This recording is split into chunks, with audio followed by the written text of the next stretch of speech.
Come. To me, it's almost like all the scriptures. That's right. Come. All the holes in it. All the holes in it. You can probably like all the going, it goes in there.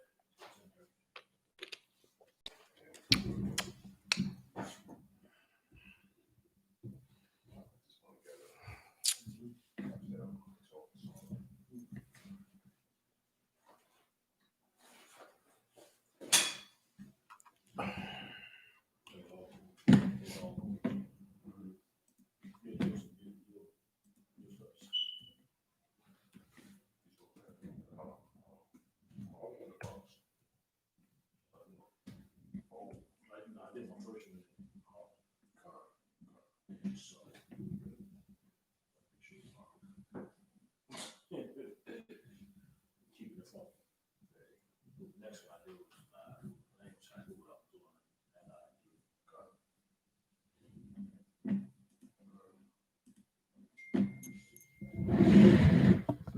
Check, check, check. Give me a check on that mic in the back. Whoever got the mic.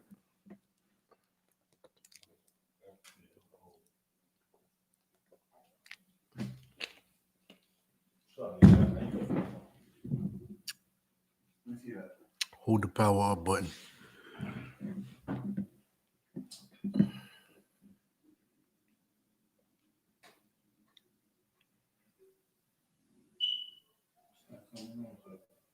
Let me see. Probably. I think this the one that was blinking last week.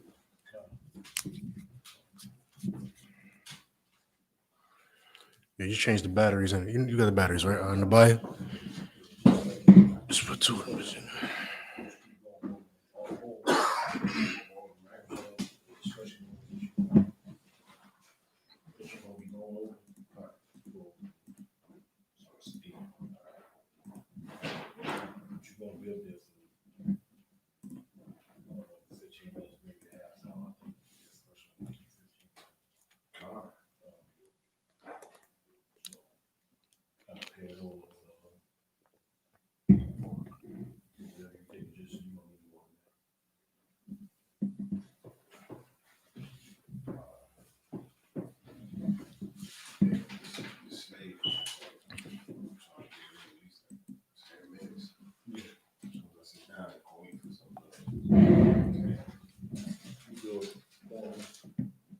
I'll go by first thing in the morning, middle of the day, and before I go to sleep,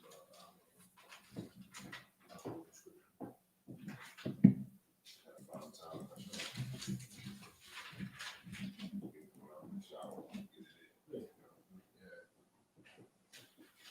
That's all I got. That's it.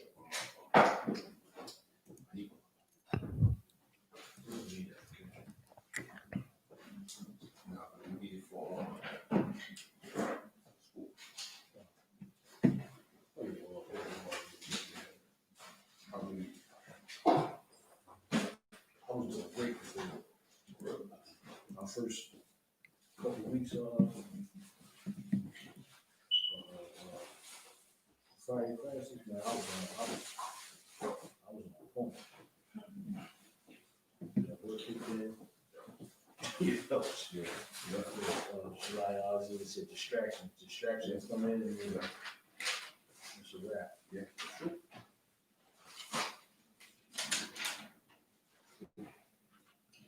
And I had like the alphabet down. First week and a half, I had Syrian too. The numbers, the Syrian. Yeah. No, not the Syrian. The ancient. Syrian, I really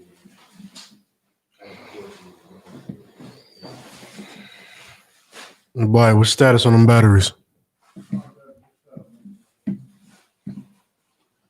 Should probably clear that out. I know that that box originally held the ornaments we didn't put up yet. I don't know what else is in there, but not too much should be in there.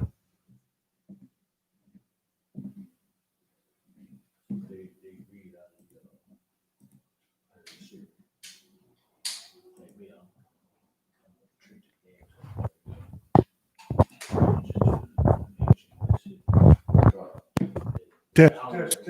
Test. Hold on 1 second.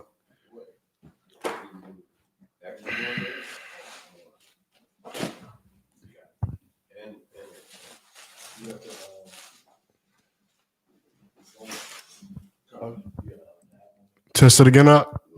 Test. Hakim Shema, we about to start class.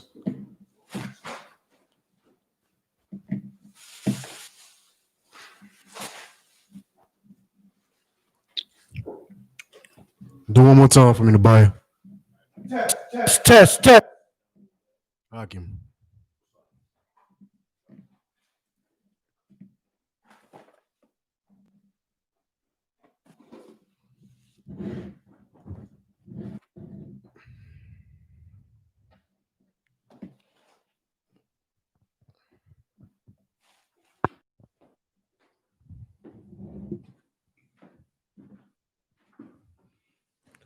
All right, y'all watch me show a thumb. Watch me with Shah.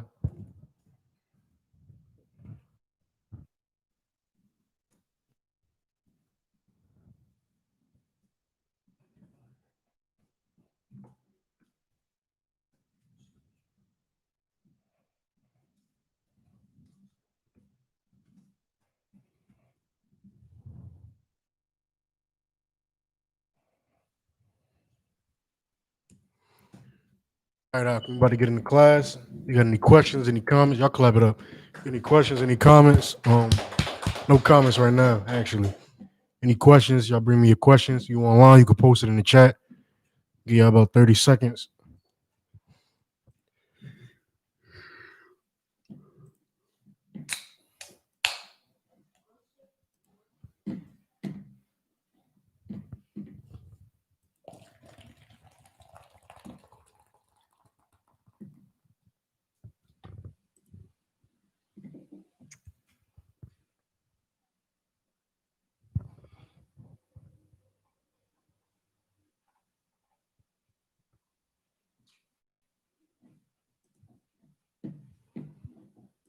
All right, no sweat. Give me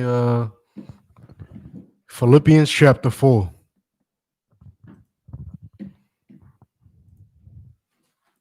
Give me Philippians chapter 4.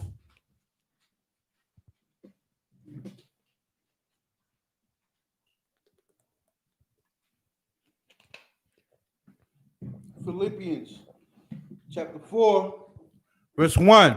Mm-hmm. Hakim got it. Therefore, my brethren, dearly beloved and longed for, my joy and crown, so stand fast in the Lord's, my dearly beloved. Give me 1 second. My thing jumped to the wrong place.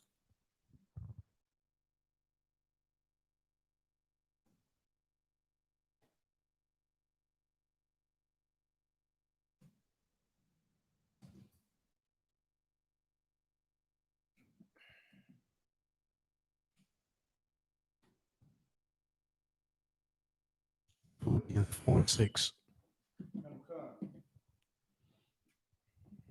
Verse 6. Be careful for nothing. Be what? Be careful for nothing. Covering emotions today, Hakim. How your emotions can get you in trouble. The right emotions to have, the wrong emotions to have.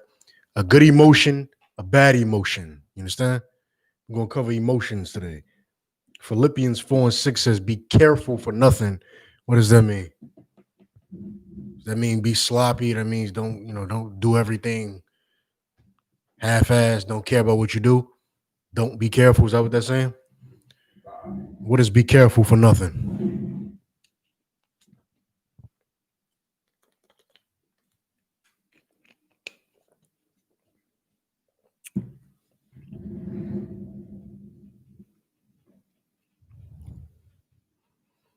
If I make $100,000 in a week and I go spend $10,000 at the mall, somebody say you shouldn't do that. And I say, man, I don't care about this money. What does that mean? Don't I need money to survive? So obviously I care about the money in some way, shape, form, or fashion, because the money is the way I eat, puts clothes on my back, roof over my head, all of that lovely stuff is the reason why I'm even at the mall. Correct? Correct. So if it says be careful for nothing, I say I don't care about that money. What am I really saying? The buyer? Concert. It's like I'm trying to put it in a good way. Like Just think black. Anytime y'all get tongue tied, just think black. Promise you, it come a lot easier. like the Most High provide. You know what I mean? Like as long as you following the law, statutes, and commandment, and you doing what you're supposed to do with the Most High, like for example, paying your tithes and everything like that, then the Most High will make sure you be okay. That's what I'm thinking. That's 100% correct. Be careful for nothing means don't have care over every small thing. All right. So like it says in Ezra's, how that the nations as spittle, right? From a bucket. Spittle is not even spit. So you spit till you spit on the ground, whatever. Spittle is that little dash that come out afterwards that you see spritz the air. Like when you do a damn a water spray or something like that, the spritzes you see left in the air. Or when it's dewy outside, or if it's a real light drizzle, the spritz in the air. That's like spittle. That's nothing even compared to spit, right? This says be careful for nothing. Don't care about everything so damn much. Sometimes you might lose a job. This is perfect for you might lose a job because of the truth. You understand? You might lose a job because of the truth. And the Most High said, don't care for nothing. Does that mean I lost my job? Let me go be a bum and, not care because it's for Christ. Hallelujah. That was that saying? That's not saying that. What does be careful for nothing meaning that? In real lifetime, the buyer, continue what you were saying? No, what you were saying. Like not care about the small things, like you said, sir. And it's like the Most High will provide for you. Like if you in as long you doing right by the Most High, David said, "I'll never see a man of God go hungry," or you know what I mean. So Does that mean that if you every little bit of money you get, you pay your tithes on it? As long as you do that, Most High allow you to be a bum. You make $20, you send $2 to the school, and all you make is $20 for the week just because that's what you feel like doing. So you know what I mean? You borrow money from here, borrow money for there. You make $20. You give your little $2 to the school, and you just eat off a damn Doritos all week. The Lord with you. The Lord wants you to eat. The Lord want every man to work for what he get. So what does be careful for nothing mean? Is exactly what the Bible said. Stop worrying about every little thing so much. Don't come into the truth. Like when you was in the world, you understand, y'all was in the world. We was all in the world. We didn't care about damn thing. We didn't care about anything. You see what I'm saying? Now you learn discipline. Before in the world, you'll curse your boss out. You don't give a damn. You'll just straight trip out on everybody in the vicinity. Like, man, you got me effed up. You got the wrong brother up in here. Now in the truth, you don't learn discipline. That don't make you any weaker. It's just now you're disciplined. You understand? In the world, you really just didn't care. Don't come into the truth and act like now that you in the truth, all of a sudden your job is so damn important that you're afraid to have camp in your city. So many brothers leave the school talking about some y'all can't have camp in my city because my city's horrible. Have you seen my city? Have you seen the people? There's too many devils in my city. There's too many heathens in my city. It's not going to work. It's just too many. Man, brothers, y'all can't come here. Let me tell you a key. A key to how I know. Let me not say a key how I look at people.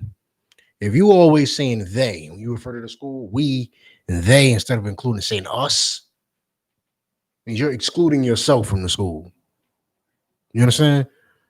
You say they, oh y'all do this, y'all do that. So I'm like, ain't you supposed to be here?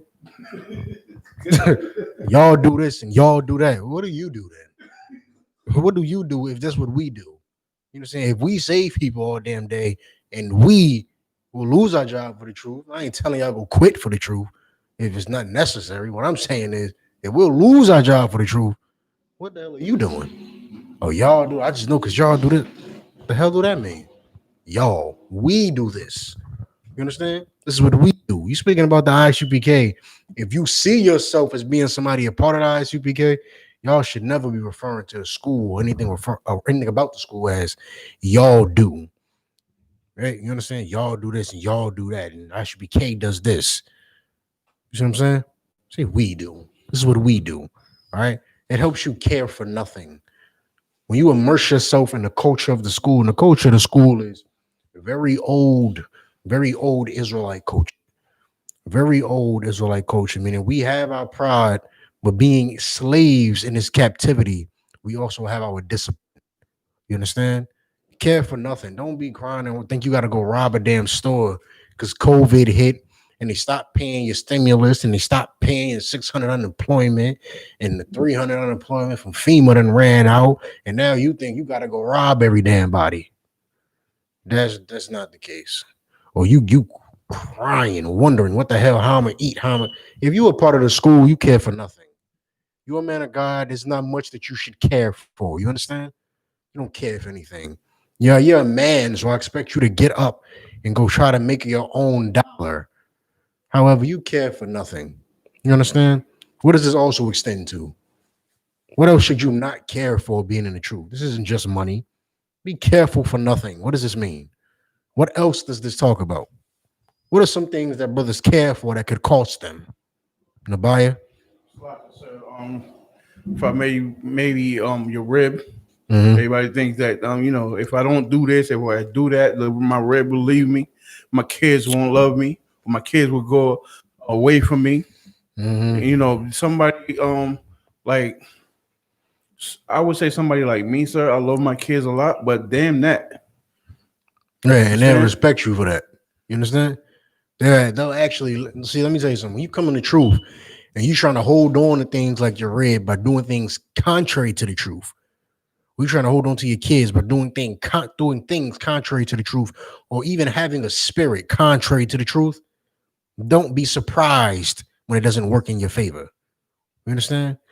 You think the more you hold on, people do this with the world too, your friends and your family in the world, because you love them, you love them so damn much, or whatsoever. You want them to be in the truth with you, and you hold on to them so damn much. And brother, they let go of you the moment you said Christ was black. They've been let go. You're replaceable to them. You think that we got 20 years skin in the game, 30 years skin in the game. To them, it's like you're replaceable. You know how many sinners they come across and click with every day? You think your 20, 30 years skin in the game means something to them? It means something to you because you have a sense of loyalty now that you're an ISUPK. You got a sense of loving your people now. The Bible says, "Be careful for nothing." Don't care about those old friendships. Don't care about those marriages that these women want you to slack you. Don't care about these marriages that these women want you to hold up by American standard. Don't care for things like that. If your children are going to be worthy of being called your children, I would hope they would listen to you. You understand? Be careful for nothing. Read on.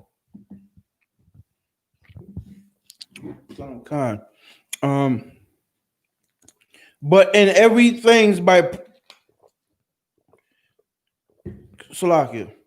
Be careful for nothing, but in everything's by prayer, everything by prayer and supplication with thanksgiving, let your requests be made known unto God. Meaning, pray to the Most High. You're concerned about something. Don't sit there and let it rack your brain. Let me tell you something that also alters your emotions or messes with your emotions. Where you just sit there and go through things mentally without seeking help. You understand? 1 second. When you just go through things mentally without seeking any type of help, do not be surprised when your emotions are a wreck or you are a wreck, slave to your emotions, slave to your instincts, a slave to your impulses because you're going through something and you refuse to address it or you refuse to get the help you need to go through it. You understand?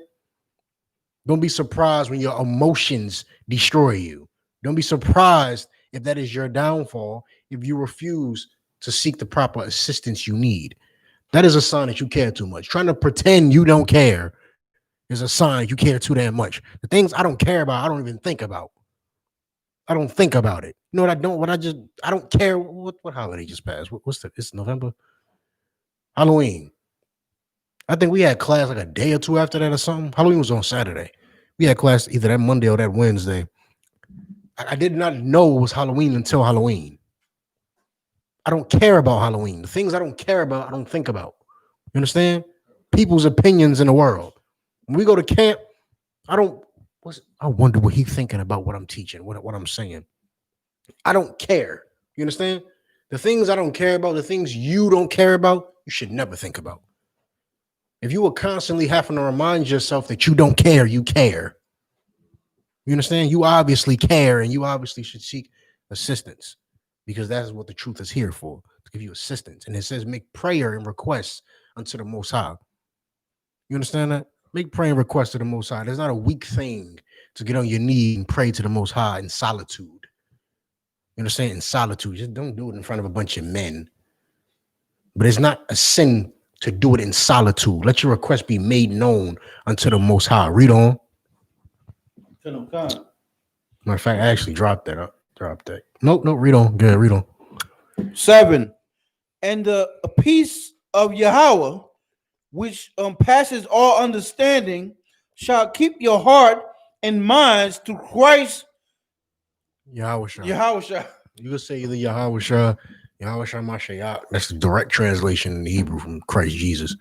But shall keep your hearts and minds through Yahweh. I mean, through your whole time while you trying to stay in Christ, you trying to live in Christ, things are going to come attack your mind. Things are going to come attack your mind and attack your flesh. Now, here's the difference while we're addressing emotions. Everyone can see an attack coming for their flesh. Can you not? You can see an attack coming for your flesh. Someone attempts to fight you, there's an attack on your flesh. Someone attempts to shoot you, there's an attack on your flesh. You understand? You get in a car accident, the truth. That is an attack on your flesh. Is it not? Is that not obvious? Something that's trying to cause you bodily harm. You got a crazy woman in the house. She find your other text now. She got a damn butcher knife running around the house like Jack the damn Ripper. Is that not an attack on your flesh? That's obvious. What is less obvious? The attacks on your mental. I've seen many brothers leave because they deny the effect. They not the effects. They deny the attempts of the world on them. Don't deny that the world is powerful. Don't do that. Acknowledge the world is powerful and acknowledge that the Most High is stronger. Let me tell you something. You don't beat a strong enemy by saying you're actually not strong at all. You understand?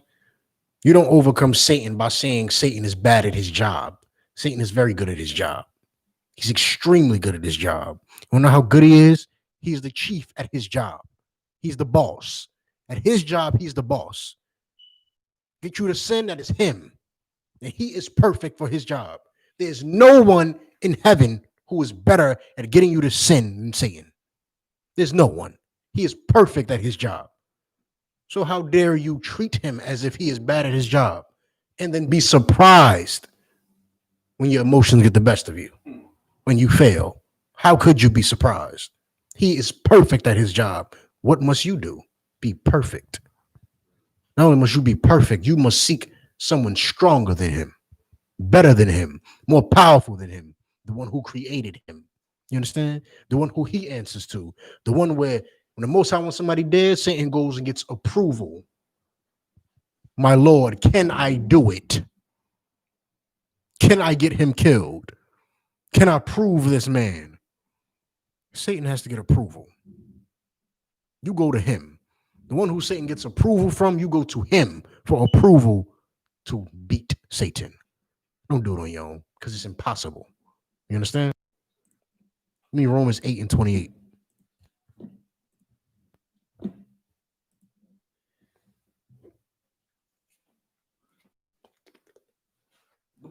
The book of Romans, chapter 8, verse 28.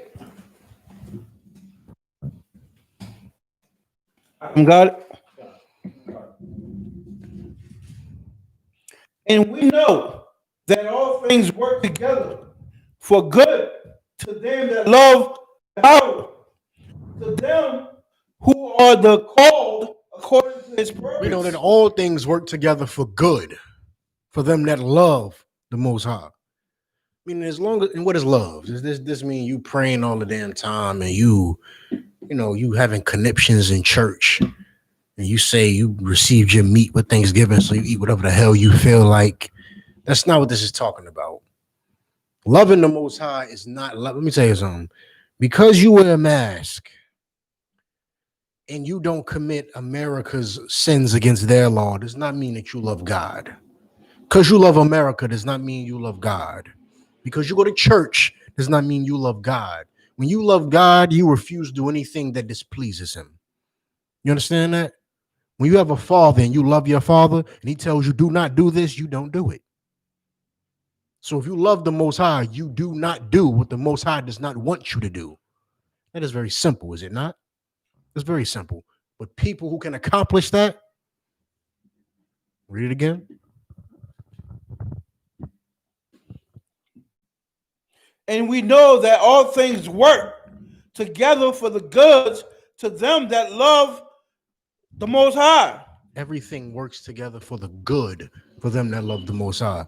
If you could just not fall victim to the things that run rampant in your mind 24/7, if you could just not fall victim to the devices and the vices that America puts before you, you can succeed in ways that regular men can only imagine.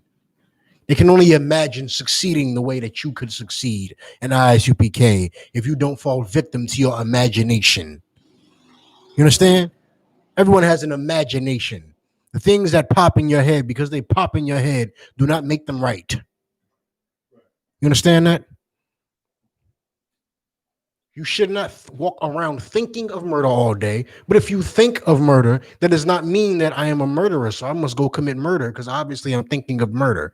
The things that pop in your head, you need to subdue them. We're going to pull that scripture as well. Whatever pops in your head that is contrary to God does not mean. And here's another thing. Something pop in your head that sin or something that's not godly. It's a sin or it's not godly or it's unright awful. It's just unruly. You start ramping your mind and you going through it instead of just dismissing it. Why don't you just dismiss it? Why don't you just not do it? You understand that? Things pop in your head and you, oh man, I can't believe I even thought of that. Why don't you just dismiss it as if it never happened? Why don't you just destroy the thought? No one ever thought of that. Destroy the thought. Because you think of murder, I want to kill this. All of a sudden you think, oh man, I'm such a bad person. Why don't you just destroy the thought? You understand that? Instead of crying and weeping over your damn self and mourning over something that didn't even happen, why don't you just stop? You never thought of that? Just stop. Nothing even happened. You're the only person that knows what goes on in your mind. You understand that? You're the only person that knows what goes on in that little head of yours. You and the Most High. So why don't you just stop it right there?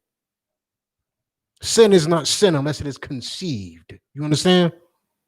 Leave it the hell alone. I could care less if you got white women running rampant in your head.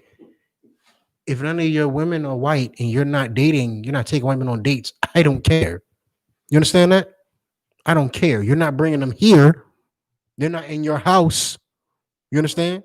You are not willfully making them your wives after you know the truth. So what the hell do I care? I don't care. But you should still subdue those thoughts. Destroy them.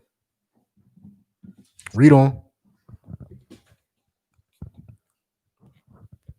Okay. For whom he did foreknow, and also did predestinate to be conformed. No, read the second half of 28. Okay. You stopped in the middle. To them who are the called according to his purpose. To them who are the called according to his purpose. You understand? You only serve God if you're serving his purpose. That's pretty damn obvious. I mean, Matthew 10 and 28. Everything will fall in place. You just have to stop worrying so damn much. Get out of your head. Get out of your damn head. You know the best camp speakings I ever had? The best camp speaking I ever had to date. I don't know if it's still on YouTube. Who the hell cares, right? I think somebody came in the truth because of it, so I don't care if it's on YouTube anymore. There was a lesbian outside of the camp, a straight dyke. And you know the dykes I'm talking about, the dykes where you can tell they were molested as children because they still look feminine in the face. There's no tattoos all over, and she ain't super skinny and all that. The broad was thick. The broad was thick and was trying to wear basketball shorts and was bouncing a basketball Like you are in the wrong profession. You should be in the dish cleaning profession. But that's just my opinion, right? She's bouncing a damn ball outside the camp. And this is none of my own power. But I made sure the previous week I missed camp. The first time I ever missed camp. I was sick. First time I ever missed camp. I tried to go, couldn't do it. Boo-hoo, right? I go to camp next week. I spent that entire first Saturday. I'm just, while I'm at home, first time ever in like 2 years, I just went over the camp speaking I thought I had perfected. I'll never forget, it was a essay or a dissert, whatever the hell you call it, by W.E.B. Du Bois on double-mindedness. Then double-mindedness. Are you double, like, obviously, y'all know I pulled James 1 and 8. A double-minded man is unstable in all his ways. Y'all know that. That's self-explanatory. But the way he broke it down was like he just damn near fed me the script, like reading parts. I could just stop and I knew exactly what to read when I got to this part. And I loved it. And I thought I had it perfect until I got sick that Saturday. I went over it again and I found there was so much more I could do with it. And I put so much more into the damn thing. And I studied it throughout the week. It was the summertime. I studied it throughout the week. And I went to camp. And the Lord began screaming at this lesbian, and Cap took the mic from me. He cut in on me and started blazing more. And she just started breaking down, crying in front of the camp. Tried to look all hard when she first rolled up. Like I said, she looked soft, though. She looked soft. She looked plushy. And she looked plushy. You understand? And she just broke down on the outside of the camp. She just broke down on the outside of the damn camp. Cap gives the mic up. I go back to speaking. I finish the damn speaking. And I can't tell you nothing I said that day. I can't tell you nothing. I can tell you. All I know is I went and I studied and I studied and I studied, and the Lord took care of the rest. You understand? I wasn't racking my brain about how am I going to do this? If I don't do this right, I'm going to be an embarrassment. Like it says in Ezekiel, you even think you're going to be an embarrassment. You're probably going to be an embarrassment. You understand? Don't even go up there thinking that. I went up there thinking like, well, this is what I practice for, ain't it? Ain't no reason getting in my head now. And I remember it being the best speaking I ever had, and I can't remember another word I said. Nothing. I remember it was W.E.B. Du Bois, and I pulled James 1 and 8. I tried to find the damn thing. I sent it to myself in an email years ago. I tried to find it. I can't find it. That was the Lord. Like that was the Lord that came. That was not me. You understand? That was the Lord. The Lord takes care of everything. Stop getting in your head so much. He takes care of it all. You understand? Takes care of everything. This is the same time I'm about to bust somebody's head open at the slave. You don't go to camp thinking about your problems. You don't do that. You go to camp thinking about the solutions for your people. You understand? You show up to the truth, worried about nothing, and the Lord takes care of all. You try like a man who wants to win, like it says in 1 Corinthians 9 and 24, run a race for a mini run, but you need to run that you can win. Imagine running a marathon and being happy you placed 87th because 1,000 people ran. I don't care if 1,000 people ran. Why am I not number one? That doesn't make any sense. I don't care if 3,000 people ran. If I'm not number one, I don't care where I placed. It makes no damn sense to me. You understand? It doesn't make a damn sense. Not a lick of it. Run a race so that you win. You understand? You practice and you forget those damn problems. You understand? Forget them. Leave them at the damn door. Now, there are some good emotions and some good things you can bring with you into the truth to fuel you. But 9 times out of 10, when you go in your head that damn much, you're failing. You are failing and you need to leave it alone. You understand? The world is full of, I'm telling you, when you begin to understand, hear what I'm saying and revisit it later. When you begin to understand what I'm saying, when you are amongst the brothers and you are truly immersed in the truth, you start to forget the problems you even have until you go back to the problem. You understand?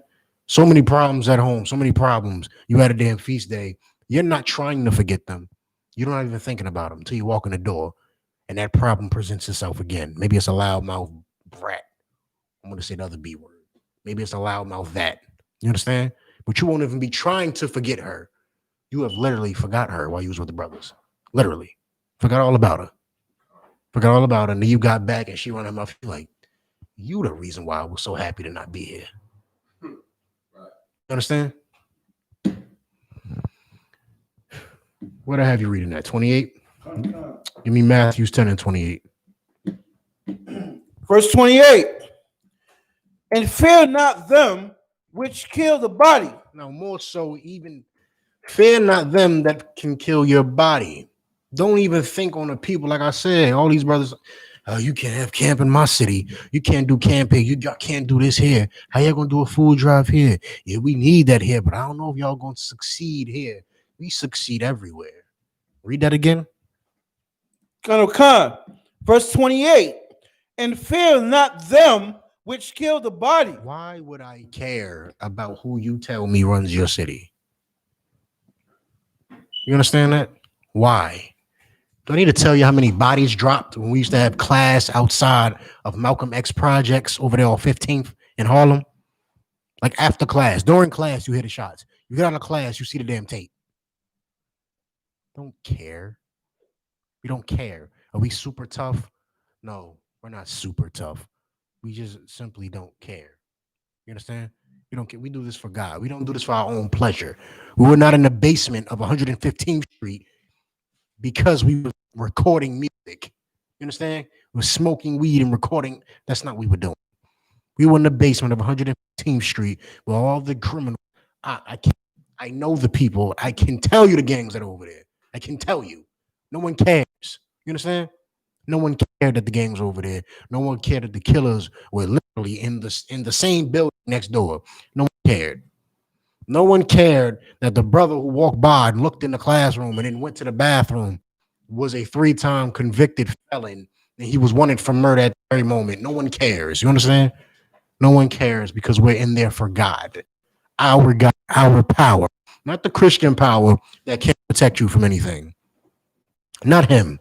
We weren't in there for him. You understand? We wasn't in there for white Jesus. White Jesus doesn't provide you anything. White Jesus provides you with stories. Provides you with a fairy tale, that the Bible's a fantasy book that you can just read about and have fun. Read about it and have fun.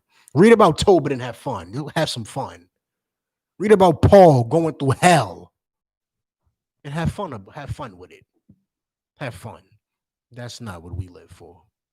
We're in the basement next to the killers, the drug addicts, the druggies, the panhandlers, the crooked cops. We're in the basement next to them because we don't do it for them, nor we like them. You understand? We do it for our power. And with that being said, we don't really care. With that being said, we have a clear mind. With that being said, I'm not concerned about walking into the projects on 115th and worry about what's going to happen when I go to class. I care not. You understand? For one, we train to protect ourselves. And for two, I walk with power. You understand? We walk with power. We care not about the danger in an area. This is not me giving y'all the okay to go walk in blood territory, talking about some shalom. Please, don't blame me for that. This is not what I'm telling you to do. What I'm telling you is, if class has to be in the worst damn neighborhood, our class is just going to be in the worst damn neighborhood. I don't know what the hell to tell you. You understand? There's nothing else I can tell you. That's just where class is going to be at. And that's just where you're going to show up to. Or maybe you won't. But then if you won't, you probably ain't even hearing me right now. So who cares, right? Read on. Read from the top, actually. And fear not them which kill the body, but are not able to kill the soul. But rather fear him which is able to destroy both soul and body in hell. Fear not them that can kill the body, but they can't kill your soul. Imagine something did happen to you, getting a squabble. You go to camp and somebody tries you at camp. Somebody tries to harm you at camp. Who cares? Who cares? We handle that business in the moment. You understand? You don't spend Friday night wondering about, I wonder how I'm going to handle myself if something happens at camp. I know, brother, I can tell y'all videos. It's on video. And I can say it's on video because they are not here no more. They are not here. The fear on your face when something happens at camp. I've seen it. I was there with it, and then none of them are here no more. None of them. The fear on their face when something happened at camp. The pure fear. The pure, you supposed to be guarding this damn side, doing this. Wondering what the hell is about to go down, instead of guarding the left side because your brother's on the other side. I've seen it. I've seen it. Fear not them that can hurt the body. Don't stay up all Friday night talking about some, I don't know what's going to happen at camp. I don't go to camp. I don't know. Right. Don't spend Friday night wondering what could and what if. You prepare yourself and you simply show up. You know how easy a soldier's job is? You do the training that is set before you, and then you follow your order. You understand that? You do the training that's set before you, and then you follow the order. I practice my kick, punch, kick. Camp is Saturday. I'm at camp. You understand? Camp is Saturday. I practice my breakdown so I don't like a fool. You understand? Now I'm at camp. That's it. Stop thinking you can't prepare for everything that life is going to throw at you. That's something you can learn in the world. That's the first saying I heard was in the world. You understand? To prepare for everything except everything. Somebody else pick up when the buyer left off. Read that second line again, that second stanza. But rather fear him. God, sir. But rather fear him, which is able to destroy both soul and body in hell. Mm-hmm. Oh, Slaggy. God, yeah, read on. God. Actually, no, 2 sparrows. No, you can actually leave that alone. Give me Romans 12:9. Fear the Most High instead. How could you possibly fear somebody? Man, y'all beloved rapper Biggie said it the damn best. How you gonna fear somebody that bleed like you? How dare you fear somebody that bleeds like you when you should only fear the Most High power? There's 2 things with being in the ISUPK. You can have no addictions and you can have no fears. You understand? You can be addicted to nothing and you can fear nothing. Be addicted to something or fear something and fail. I guarantee it. I guarantee it. I have not seen someone fear something in I.S.U.P.K. or be addicted to something in I.S.U.P.K. and succeed. Read on. It's the book of Revelation, Slacking. Romans. The book of Romans, chapter 12, verse 9. You in the right spot. Come on. Give me the definition of what he about to read right now. Dissimulation. Yeah, read. Got it. Let love be without dissimulation. Mm-hmm. Abhor that which is evil. Cleave to that which is good. Give me the definition of dissimulation.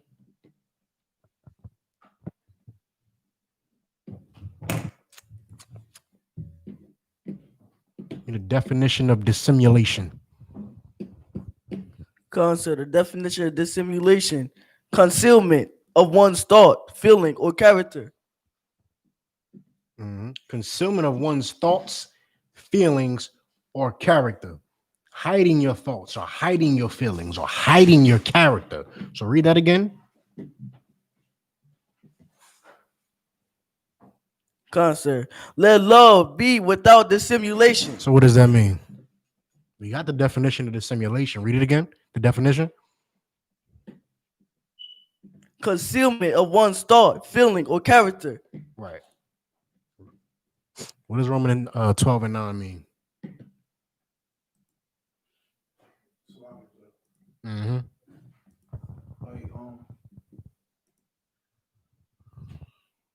If you love a brother or whatever, you let it be known, or you show it, not hide it, or who you are, your characteristic. You know what I mean? You I see in the UPK, since I've been in the UPK, like you could see the real brother love showing. It's like it's there in front of you. You can see it, and it's not even by like seeing it too. It's like I saw it in many forms. Like a brother. I'm giving an example from me. Like one time I was not able to go to the cookout because I didn't have pair of boots or something. And I spoke to a brother from Minneapolis, and he was like, "What, bro? What do you mean? That should not stop you from going to the cookout, man. Like any brother will get you a pair of boots." 100%. Any brother in the school will buy you a pair of boots. If you let your love be without dissimulation, don't let your love be without hiding your thoughts, your feelings, or your character. Meaning what? Love your brothers as they are. We cover this so many damn times. So much. This is a proper emotion you can have. The love of the school. You understand? The love of your brother. Don't go. Let me tell you something. Don't try to hide. I know a brother who got his slavery fired him until they found out he was in the school. He didn't care. You understand? He didn't care. He only thing he considered was opening up a suit against them. That's it. That's the only thing he thought of was, should I sue them or not? He didn't blame the school. On the opposite hand, I know a half a homo who left the school because he blamed the school for his shortcomings in his own field. We have nothing to do with what you do. You understand? We have nothing to do with that. We have nothing to do with it. He said it's the school's fault. He left. You think we think about him? We don't think about him. You understand? We don't think about him because our love is without dissimulation. Our love is without hiding our character. You understand? Every man in here is different. Every man in here is different. No man is exactly the same in here. That is perfectly fine with us. That is emotionally perfectly fine to have, to love your brother exactly as he is, as long as he's not a sinner. As long as he follows what you follow, how the hell you going to hate a man because he like whiskey and you like scotch? How? I'm telling you, real arguments people in the world have and fall out over.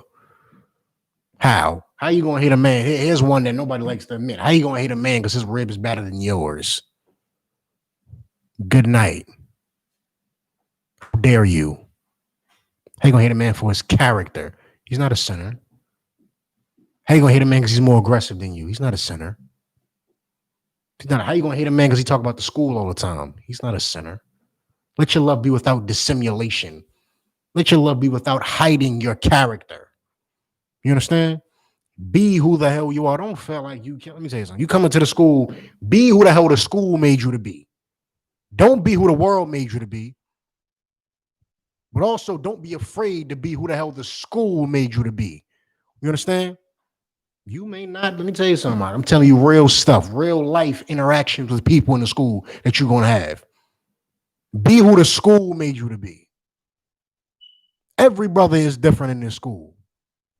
The school ain't going to make every man Superman in here. If you wasn't the roughest, toughest cat in the world, don't expect the school to make you into Tukey Williams. Like, damn, like, how you going to blame us because you don't turn into Tukey? We have nothing to do with that. You understand? We ain't got nothing to do with it. We will make you not a coward, though. You understand? You won't be a coward in here. You'll have strength and you'll have courage, but we will not make you the biggest, baddest man walking the block. You understand that? Please don't let this go over your head. You will not be made that. Be who the school made you to be and let your love be without all of that hiding. You understand? Love the school for what it is. Love your brother for who he is. All right? And without concealing one's thoughts. Don't feel like you can't. I said this before. Don't feel like you can't address a man in the school because he's over you. You love the school for real. You would love the school without hiding your thoughts. You understand? I feel like you are doing this. I feel like you are doing that. Sir, it's like you, but I don't think we should do this because this seems out of order. If you really love the school, you would love the school without hiding your thoughts. Let your love be without concealment. You understand? There's no true love hiding things. There's no true love in that. There's only abandonment.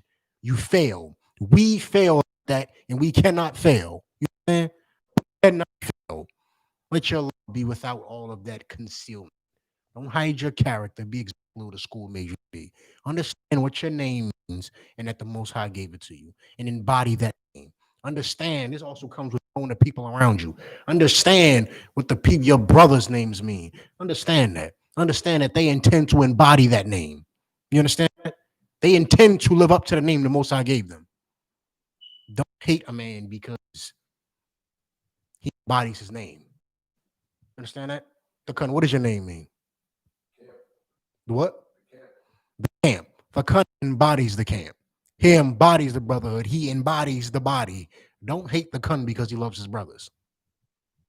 What does your name mean, Adunya? I named you, and that Lord knows I don't know. Look. My Lord is Yahweh. Don't hate him because he loves the Most High. Don't hate him because he's intolerable to nonsense. Because he don't tolerate garbage. How you gonna hate him? Nabai, I know yours. Yours means prophet. How you hating Nabai because he loves preaching the word of the Most High? How you gonna love you? Every conversation you have with Nabai is always something about the Lord or the school, how much he love the damn school. How you gonna get mad? How you gonna hate him? Let your love be without hiding anything. You understand? That is a good emotion to have. Love is a good emotion to show, despite what the world might tell you about masculinity. Love is a good thing to show, and you should love very hard. You understand? That is a very good, very manly trait for you to love hard. It is a very weak trait to think that you have to hide the love you feel for the truth, the love you feel for your brothers, because it's not manly. I ain't telling you run around as pansies. Lord knows I'm not. Y'all all know that. I just don't even have to say that. But don't hide your love for the truth and for your brothers because you believe that that's manly. What's manly is showing your love for the truth and your brothers regardless. All right. Read 2 Corinthians 10 and 5. And if I read Salakia, somebody continue where I was just at, though. Somebody else holds 2 Corinthians 10 and 5. And then somebody else back up in Romans 12 and 10.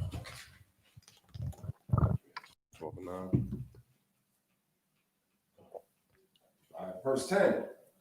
Be kindly affection one to another with brotherly love. In honor, preferring one another. In honor, preferring one another.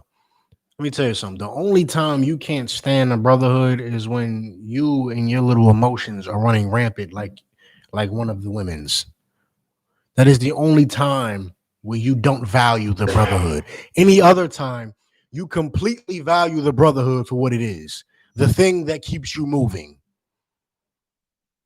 If you ever find yourself in straits, hating the brotherhood, not enjoying the brotherhood, the problem is you, not the brotherhood. Do you understand? Read the next verse I got.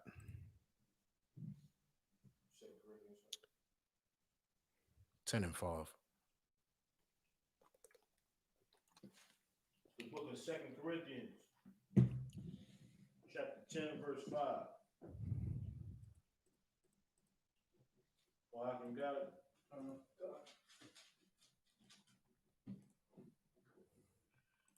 But with many of them, the Most High was not well pleased. 2 Corinthians 10 and 5.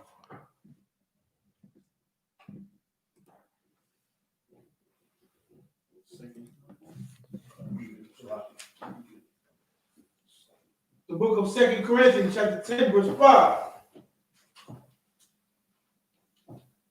I can got it. Casting down imaginations. Doing what?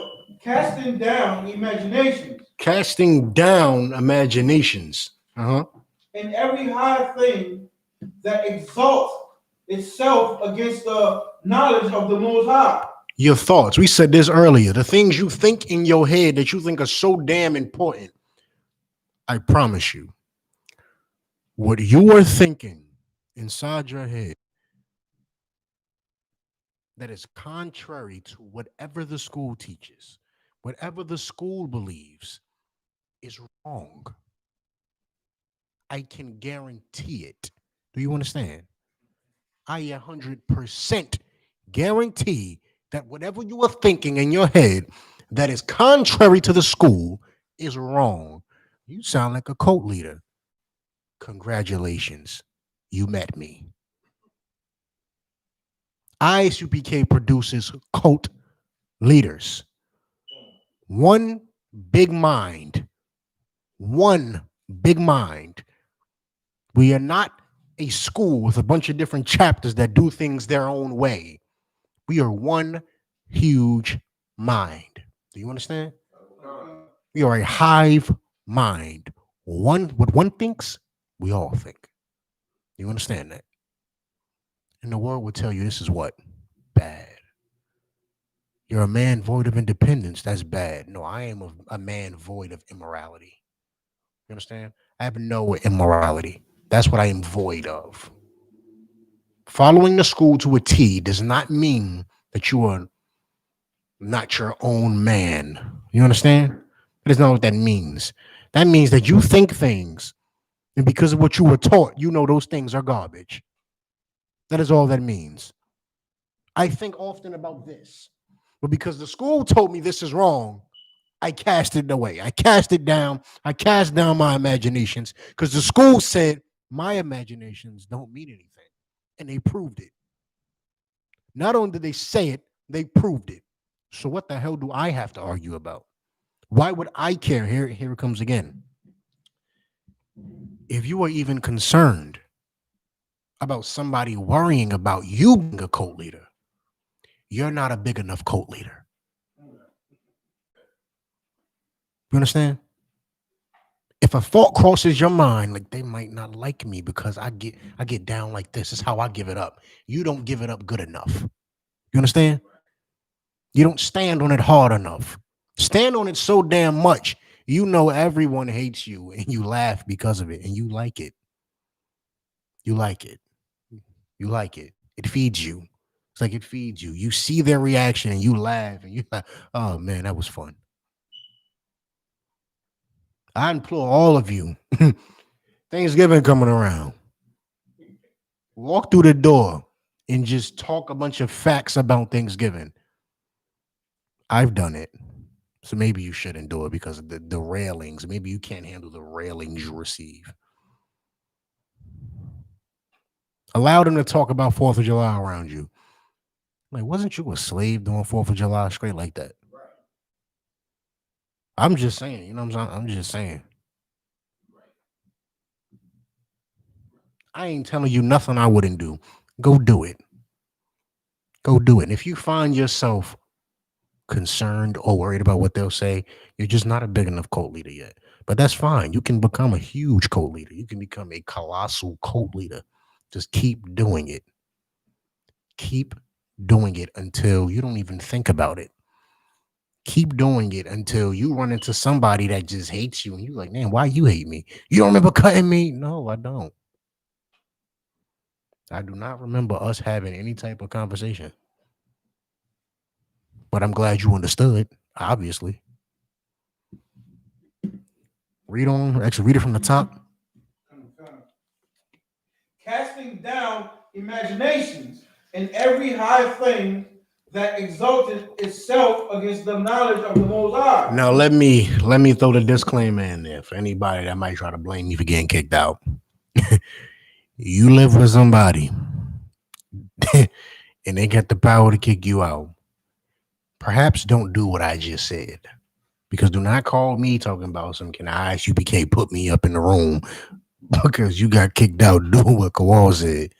Stop. With wisdom. You understand? With wisdom, be a huge cult leader. Be a huge cult leader with wisdom. You understand? Huge. Run through the earth, letting everyone feel the power emanating off you without getting kicked out of your house. Understand? Yeah, read it again. Casting down imaginations and every high thing that exalts itself against the knowledge of the Most High, and bringing into captivity every thought to the obedience of Christ. Every thought, the obedience of Christ. Every single thought. Every thought. Like, will Christ do this? Will Christ do that? He wouldn't do that, would he? So I'm probably not going to do it neither. You understand?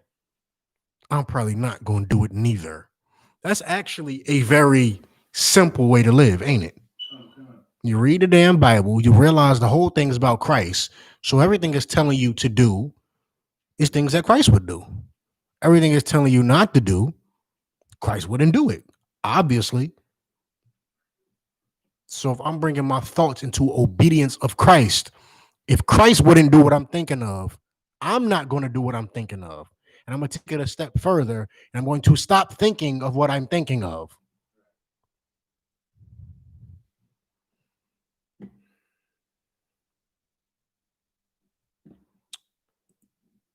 Me, Jeremiah 17:9.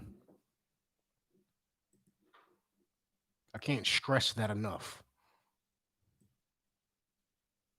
Your thoughts can harm you way more than they help you. I promise. I've never heard somebody say, I've just been thinking so much about the truth and I've decided to come in. That's never how that goes. It's never how that goes. Like when you come into the truth, it's damn near like, look, if I didn't come, I felt like I was going to die. You understand? That's usually what it is. If I didn't come in the truth, I thought I was going to die.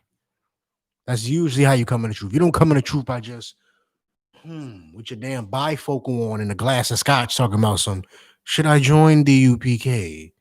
You usually don't have that damn luxury. You understand? You usually don't. You relied on pure instinct, pure conviction, pure, how dare they talk to me like that in the corner when nobody was talking to you. We were talking to everyone.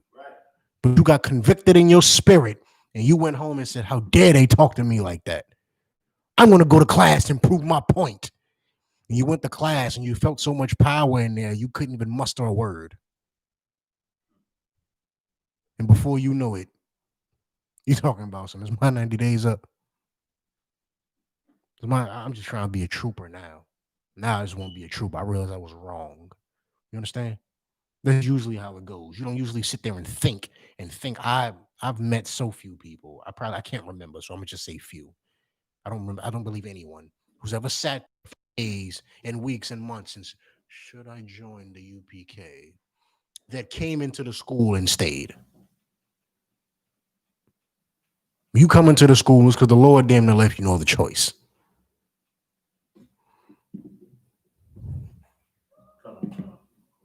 Somebody got that scripture? It's the book of Jeremiah, chapter 17, verse 9. Got it. The heart is deceitful above all things and desperately wicked. Who can know it? The heart is deceitful. Your heart means your mind, does it not? Your mind is a liar. It is a pure lie. Get and think long enough, and you'll think yourself into a lie. Nabaya? The scripture said, and desperately deceitful. Like your mind is just begging for you to think. Begging you. You think you're smart. Your mind knows that it's not smart. Your mind is just begging. I don't know what the hell the disconnect is. You think you smart, but your mind knows it's not smart. I don't know where the damn confusion comes in at. You over there thinking that you the smartest thing in the world. If you just sit down with the bifocal, you're gonna solve the natural energy problem of the earth. You're gonna solve every issue that ever came up on America if you just sit down with the damn bifocal and some Jameson. Just sit down with the bifocal and you're just gonna think away every problem ever with little to no action. Just think. Your mind knows better. As soon as you sit there and start thinking, before you know it, you thought you were going to solve the natural energy problem. Before we know it, you're drilling into the Arab oil just like everybody else. Because your mind starts to rationalize like, well, damn, why am I sitting here thinking about how to fix the natural energy problem when everybody's making millions off the oil? Why don't I just make millions off the oil? Because your mind just searches for things to do that are not smart. You understand? That are not. You want to be smart, you read the Bible. That's a smart person. You understand? Maybe your teacher can teach you English language and math and basic science. Maybe they can teach you that. But if you want to be smart, you read the Bible. Read the Bible. You want to be smart? Read the Bible. Oh, I'm lying. I think am I lying? Did they not find out the earth was round thousands of years after we published that the earth was round? No, the earth is flat. No, the earth. Here's one, right? To try to disprove it. I kid you not. I just read this like last week. First, they tried to go and say, the earth is flat. If you smart, the earth is flat. Of course, Israelites made a map years ago telling you the earth was round. Understand? They said the earth is flat. No, the earth is flat. Found a damn map. Science done proved the earth is not flat. Oh, the earth isn't round either. It's more like an egg shape. Well, you win. I guess you win because an egg obviously isn't round, is it? So you obviously win. This is what happened when you overthink. You starts to think it's smart to say the earth isn't round shaped, it's egg shaped, right? Because that's not the same thing. You're right. That is not the same thing. But you thought yourself so much into the field of science. You thought yourself so much into that damn PhD that you went to school all them damn years for just to make a quote saying that the earth is an egg. When meanwhile, we didn't go to universities and we told you the earth was a circle. Right. We told you it was a circle. It was a circle. Y'all found that it was a damn circle. Y'all couldn't stand that a bunch of niggers were right. So now the earth is an egg. All of a sudden, the earth is an egg. Well, it's a little bit wider here, like an egg. Okay. Mm-hmm. Good. Well, quote it first. From the book of Proverbs, chapter 4, verse 23. Good. Keep thy heart with all diligence, for out of it are the issues of life. Keep your mind with all diligence, because that's a perfect scripture. Because out of it are all your damn issues. You think you got so many problems. Why do you think homeless people have so many problems and care nothing about their damn problems? They don't give a damn. They stand in front of you and ask for $1. They don't care. As long as they secure, let me tell you something. If a homeless person can secure $4 for the day, he does not care that he's homeless. Why? That is a McDouble and a Sprite. You understand? And he's still getting some box from the other homeless women. His problems are like none.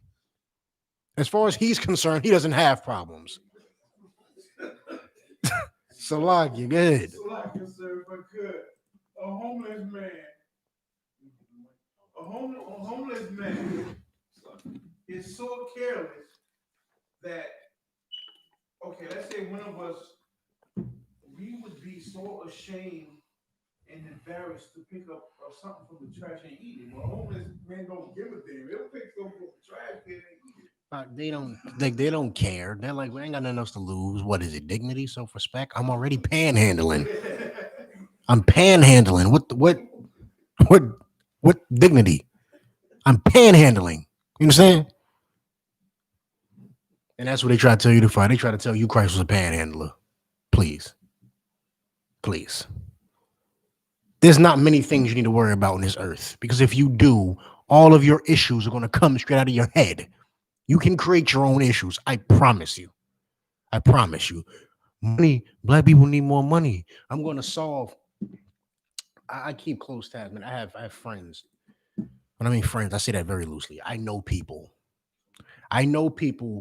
who are black and make a substantial amount of money comparable to white people.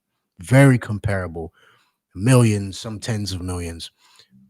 Wonderful, right? Wonderful. Who cares?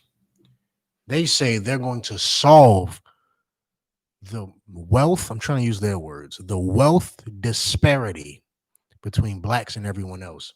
And I just got to thinking, like, okay, sure, we may not own every damn company, but last I checked, we always have enough money for weed. We always have enough money for coke. We always have enough money for liquor. We have enough money for every damn thing else, but our problem is money. We have enough money for every video game that comes out, the new system that comes out, the new flat screen that comes out. We have money for every damn thing, everything. What wealth disparity? It sounds like we don't know where to put our money at. We created a money problem ourselves. Is it right that we on the bottom of society? No. Am I saying it's not true that we penny pinch? No. I'm not saying it's not true. But are you going to tell me that every black kid in America isn't about to get the PS5? You're lying if you tell me that. You're lying. You are lying if you tell me that. We are getting the PS5. Money isn't the issue. We convinced ourselves money is the issue to forget the fact that we like whores. You understand? We love whores. I blame money. Adunya? If school was in session, we would have played this beer on also. And if school was in session, I haven't been keeping up. But to my knowledge, Jordan ain't even been re-releasing nothing like he always do. He ain't even re-releasing nothing because ain't nobody in school. If school was in session, good God. And let me tell you something. When they had that 600 unemployment, I was downtown Newark, walking past the Foot Locker before they closed it on that side. And the line was ridiculous. I'm thinking this is multiple stores, multiple lines. It's the middle of the summer, so it's the middle of COVID. I'm like, oh, damn, that's crazy. It's crazy. I'm like, hold on. I look, and the line stopped at Foot Locker. And I look back, and I'm like, it turned the corner. The line turned the corner. Nobody's respecting 6 feet, so this is a real line. Line is like this, around the damn corner. I'm like, are you serious? So scared. I'm so scared of the virus. So scared. As soon as they drop some damn sneakers, everybody on each other's neck. We create our own problems. Wealth is not the problem. The problem is you like whores. You keep up with the Joneses. You understand? We like to keep up with everything. That's the problem. That's the real problem that black people have. We love whores and we love church. Your mother can't pay her rent. It's not because you're not kicking enough drug money to her. Ask her how much money she get a pastor this week. Talking about you got to kick more money back because running her damn mouth like you ain't already out there putting your life on the line. Why don't you ask her where the last $3,000 you gave her went? You just gave it to her last Tuesday. How the hell can't you pay your $1,500 rent with $3,000? Where the hell did it go? Well, Pastor Jones said, Pastor who? Said what? The wealth problem is the church problem. Black people's money problem is the church problem. It's a whore problem. You understand? It's a weed problem. That's the problem that we have. That's our problem. But we're going to say it's money. All our problems come from here. This is where they come from. Because if you controlled this and you said, I'm not going to smoke weed, I'm not going to pop whores, I'm not going to do nothing that God says is illegal according to the Bible, you already save money. You know why? Your woman not getting them damn expensive ass king crab legs. Right. Ain't no damn lobster. Ain't none of that. And you're good. You don't got to keep with it. You don't got to go to the restaurant and order escargot to feel like you got money. Spent the whole damn stimulus check on escargot just to post it on Instagram. What's the other one? Caviar. Spent the whole damn stimulus check on caviar to prove you got money. Went to a little, let me tell you something. Maybe I'm just ghetto. Went to a whole 5-star restaurant to get a little fillet. Right. A little fillet. About that big. Right. So you could post it on Instagram with the little parsley flakes they put over it, talking about this is exquisite. Spent about $900 on that. $1,100 on that. No, thank you. No, thank you. Your problems come from here. This is where your problems come from. This is where they come from. This is why black people, and I'm not saying that we are not slaves, but this is why black people budget their money out. I make $2,500 in a month. All my bills come up to $1,900. Why am I never having no money? I included buying clothes. I included food. You have addictions that you're not factoring in. Why don't you put how much coke you bought this week? Why don't you put the weed you bought in this week? Matter of fact, why don't you put the damn pills you bought this week, them perks? Why don't you put the perks down on your budget list? Because you get them every damn week. So why ain't the perks in your budget list? That's the problem. The problems come from your head. And if you control your heart, you control your problems. You understand? Now you cannot change your oppressor. You understand? You can't change your oppressor, but imagine mastering your mind so much. And I mean something very seriously. I'm not talking no voodoo, no hoodoo. Imagine mastering your own mind so much that you know how to talk to him and get whatever you want. I'm not telling you something I haven't done before. Have him begging, can you work? No, I refuse to work this day. Oh, okay. Thank you. Thank you. Imagine that. It feels good. It feels good knowing that the highest form of discipline works better for managing your problems than a perk 30. It feels very good knowing that you can be a highly functioning human without pills. It feels very good. Your problems come from your head. If you control your head, you control your problems. Where was you at? 9? Verse 9, sir. Read it again. The heart is deceitful above all things and desperately wicked. Who can know it? Who can know it? How evil is your mind? You don't know. I don't know. Why give yourself the chance to find out? Why not just put yourself in obedience to Christ? You want to find out how evil you are? That's what everybody does in the world. They start the Red Cross Blue Shield Foundation. This one starts this foundation. I'm gonna help these kids do this. I'm gonna eat pork, but as long as I put kids through college, you know what I'm saying? Like it balance out. You trying to see how you can balance out your own damn evil and how evil you actually are. Some people molest kids. Some people just eat pork. You trying to see how evil you are. But why don't you just cut the whole damn thing out? Why don't you just stop? Instead of trying to measure your evilness, who can know it? Who knows how evil you are? Today is pork, tomorrow is murder. Who the hell knows? So why don't you just not do none of it? Doesn't that make it a lot easier? Drop that. Give me same book, chapter 1, verse 17. Jeremiah 1 and 17. Somebody turn that around. You're not cool, are y'all?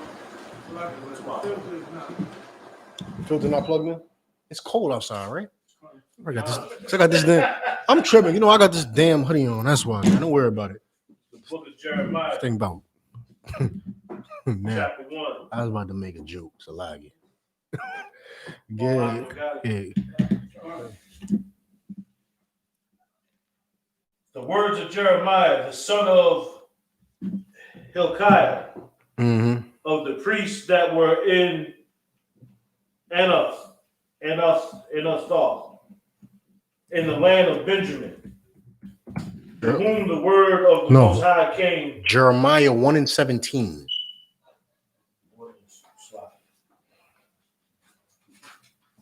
17. Thou therefore gird up thy loins and arise, and speak unto them all that I command thee. Be not dismayed at their faces, lest I confound thee before them. Gird up thy loins and arise and speak unto them all that I command thee. Again, this is something concerning camp. This is also how you must carry yourself throughout every situation you're going to come across in the world. You speak whatever the Most High instructs you to speak. Don't curb your speech in certain instances where you need to curb your speech. But do not curb your speech for fear that someone will discover you are a prophet. Don't not be a prophet because you're scared someone will find out you're a prophet. You understand? I would have got that business deal if they didn't know that I was so damn smart. Well, damn. Oh, well. I would have got that business deal, man. If only they ain't see that damn shield on my back. I should never wore that damn jacket, man. Oh, well. Get over it. You talk, you act, you walk like a priest wherever you go. You don't compromise your integrity for gains. You understand? That's a mark of a man. You don't compromise what you find to be integral, your integrity, to make some gains somewhere. Give me Proverbs 15. Salaki, actually finish that. Salaki, finish that. I didn't have y'all finish that. Yeah, you can throw that out. I did finish it, sir. That last part? Yeah, be not dismayed. Come. Be not dismayed at their faces, lest I confound thee before them. Lest you look stupid before them. So you think by hiding who you are is going to make you excel in certain areas in life. I've gotten more by people knowing who I am and what I do than by trying to hide who I am and what I do. You understand? Try to hide it, and the Most High will cause you to look like a fool in front of your enemies. Own up to it. Confess it. Embrace it. Love it. Brag about it. And the Most High will make you great in the face of your enemy. Great. Your enemy won't even know why he's treating you so damn well. I should hate him. Like, what? Why do I want to give him all my possessions? This doesn't make any sense. But I keep giving it to him. Next time I see him, I'm not going to do it. Hey, Brad. Oh, what done you? What's going on, man? You want my TV? What? You want my TV? They just eat out your damn hand. The Most High can call it, and that's, of course, that is material. But of course, y'all get what I'm saying. They treating you wonderful. They just want to be around you. They want to give you things, and they don't even know why. They don't even know why. They hate you, and they have no clue why they're treating you so damn well. Nabaya? My so-called slave master, he is Italian, and the man Right. him is like he's so-called Jewish. Right. And both men came to my late Red funeral, so they know what I'm about because I.S.U.P.K held that funeral. Mm-hmm. So when I get back to the office, well, to the field, they all had something to say about who I am and what I'm about. Mm-hmm. And the so-called Jewish man wanted to get rid of me so bad. Like, he just want me out. But it was not up to them. It's not even up to the so-called slave master. It was just up to the Most High. And the Most High was like, no, he's going to be right here. And the so-called, my slave master, he's a kid, 27 years old. Of course, he living through his father. And he told me, yo, just get rid of the beard. I'm like, what? Just get rid of it. It's the Italian one, right? Yeah, I know. Like, Hey, just get rid of it. ask me how I know. They love shaving their face. Italians love shaving their face. Go ahead. I'm like, no, I'm not getting rid of nothing. Like, you just don't want me for who I am. And it's illegal. And it's illegal. How about that? That one's protected by law, American law. See, I like suing people. I find that very fruitful. I'm not going to argue with you. You're going to ask me to remove my beard. Eventually, I'll record you asking me to remove my beard. You want to know why? New Jersey is a one-party state. Meaning, if I record you and I want the conversation to be recorded, guess what? It's legal. I sue people. That's what I do. I sue people. I will sue you fast. Ask me to cut my beard off, and I'll sue you. I promise you I will, because it's against the law. Cut your beard off. No, I don't know if you can stay. Excuse me? Okay, just in case you fire me, just know I have the audio file. I'm not going to tell him that, obviously, but I have the audio file in case you decide to fire me. You understand that? I like suing people. That's protected by the law. The Most High made America put that in law because Lord knows they hate beards. Have you met a politician with a beard? No. No. When you want to look professional, what do? Shave it. I cannot tell you how many times they said, oh man, you could go so far with this company if you just cut your beard off. And I just told them, oh man, I guess I'm not gonna go far with the company then because I'm not cutting my beard off. I guess this is just this is about as far as I go, then, ain't it? So like, before I came into the truth, I was like right here with this company. They would do anything I say. They would do. God. Like anything. They even paid for me when I was going through my stuff. They paid for whatever things I need. They paid for my legal thing when I was going to court with my wife, mother, and everything. They did everything for me. But once they find out what I am and who I'm about, everything got cut off. Yeah, God, I mean, yeah. Sometimes your enemies just try to grow and hate you. They still ain't. I mean, look. Sometimes your enemy grow and grow and grow with the hatred. All in all, you take it all in stride. Take it all in stride. Take it all in stride. You hold yourself to a level of discipline. Yourself to a level of discipline. Hell, leave them high and dry. Gain the upper hand again. I've done both. I've left slave masters high and dry. I've gained the upper hand again. I've been there and done it all. Been there and done it. Sometimes they just refuse. Like, no, we hate him so much. Every time I see you, I will remember how much I hate you. I'm going to throw more work your way. And that's sometimes they take that, and sometimes you got to let them know that, hey, they're not the only slave master out there. You understand? They ain't the only jobs out there. And hell, we're Israel. We're Israel, and we're building ourselves up again. In a little bit, we won't need them. You won't need them. I promise you, we won't need them in a little bit. And they'll be begging, can you please come by? Can please come help with my work? I would, but I kind of work for myself now. I work for my brother now. You know what I'm saying? So I can't come help you with your warehouse no more. Good luck, though. Good luck hiring all those heathens that don't like to put work in. Good luck. Have fun with them. That can't operate a damn cherry picker. Good luck. Please have fun. You understand? You can't control all them damn heathens. What you can control is yourself.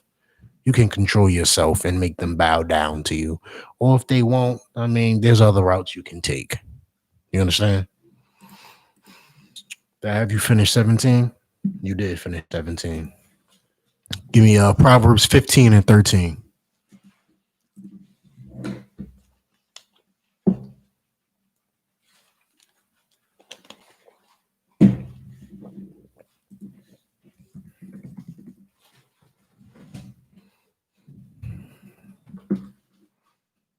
Mm.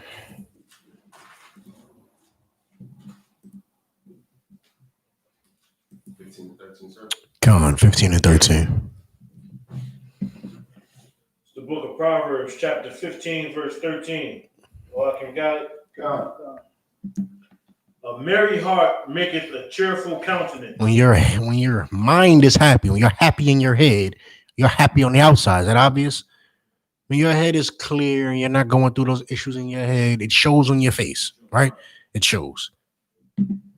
Similarly, when you go through something, it shows on your face, right? Go ahead. That's usually how you can tell. I always forget the YouTube acceptable word, but I'm gonna just wing it. You can always tell a homosexual by their face. You can usually when I was in school, I used to always wonder why these people always had the straightest lineup. The straightest line, like they'll be like, I guess you wouldn't call them alumni because this was like a middle school or whatever you want to call it. But they would come back to visit their old teachers, and I'm like, yo, bro, they hairline. And I'd be confused. And my friends would be like, oh, man, I wonder who his barber is. And I was just confused. Like, that's a very straight hairline. Read.